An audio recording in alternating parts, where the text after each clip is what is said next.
হযরত খাদিজা রাদিয়াল্লাহু তাআলা আনহু এত জোরে চিৎকার করে কান্না করছেন, নবীজি তার কান্নার ভঙ্গিমা দেখে অবাক হয়ে গেল। নবীজি ডাক দিয়ে বলে, খাদিজা রে, তুমি ভাবে কেন কাঁদো? খাদিজা বলে, ওগো নবীজি, আপনি বলেছেন আখিরাতের প্রথম মঞ্জিল হলো কবর, ওই কবরবাসীকে এমন জোরে চাপ দেবে এক পাজরের হাড় অপর পাজরের ভিতরে ঢুকে যাবে। ওগো নবীজি, ওই কবরে আমি একলা কেমনে থাকবো? ওই কবরে তো আপনি যাবেন না। ওগো নবীজি, আমার মৃত্যুর পর আপনার জুব্বাটা দিবেন নাকি বলেন? নবীজি ডাক দিয়ে বলে, খাদিজা রে, আর কাঁদিস না। তোমার যত সম্পদ ছিল সব সম্পদ তুমি আল্লাহর রাস্তায় দান করেছো।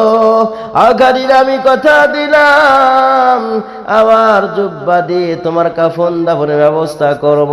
খাদিজা ডাক দিয়ে বলে, নবীজি, আমাকে দাফন শেষে লোকজন চলে আসবে। আমার নবীজি, আপনি আমার কবর পাশ থেকে আসবেন না ততক্ষণ পর্যন্ত আমার কবরের সাল যাব না হয়। নবীজি ডাক দেয়া বলে, খাদিজা রে, আর কাঁদিস না, তোমাকে দাফন শেষে আমি তোমার